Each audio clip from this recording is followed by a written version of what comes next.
I spent years terrified of being seen as an asshole. I invested so much time into appearing perfect, where I'd spend hours investigating claims and defects and issues that to make sure I had all the facts straight. And then I'd spend an additional few hours trying to make sure that my response was accurate, detailed, evidence-based, and no one could question what I had to say. All whilst trying to be an effective leader and object to things I didn't agree with and discipline people when they didn't meet expectations. Meanwhile, I'm up against people that had no issue making any kind of claim that they felt was valid, even without any evidence. Even when the evidence contradicted their claim, they still had no issue putting it forward. And that's all very exhausting. So I asked myself, what if I am what I feared? What if I am the asshole that I'm afraid to be?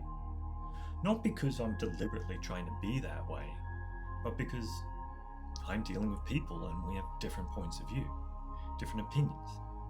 And also because I make mistakes. Like, I knew I was flawed, but there was a real big gap between knowing it and actually accepting it within myself. We're afraid of someone assassinating our character. But what if we did that first? What if we assassinate our own character? When you hold this perfect image of yourself, you have something you need to protect. But when you assassinate that image, whether in reality or even just mentally in your head as an exercise, you no longer have that need to protect anything anymore.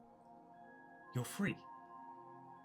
It's weirdly more comfortable to actually think of yourself as that thing you fear than it is to worry about being the thing you fear. That's where acceptance becomes more powerful than fear. It's like buying a new car. When you buy a new car, you love the car.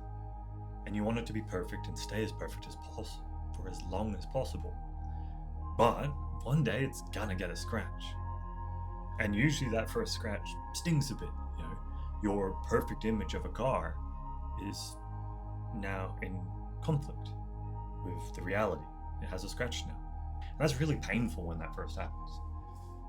But then after that, because the image of the car's changed, it's no longer seen as a perfect thing to be protected.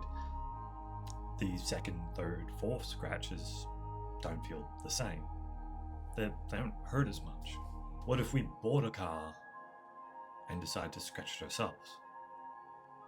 We don't have to physically do this, but the idea of not holding that perfect image in our head, that's what I ended up having to do. Is I finally allowed myself to be a beautifully flawed human being that I was. I wasn't perfect. I wasn't going to say the right thing all the time. I wasn't even going to be right in what I said all the time. But is that really an issue? What if I am what I fear? And what if that's okay?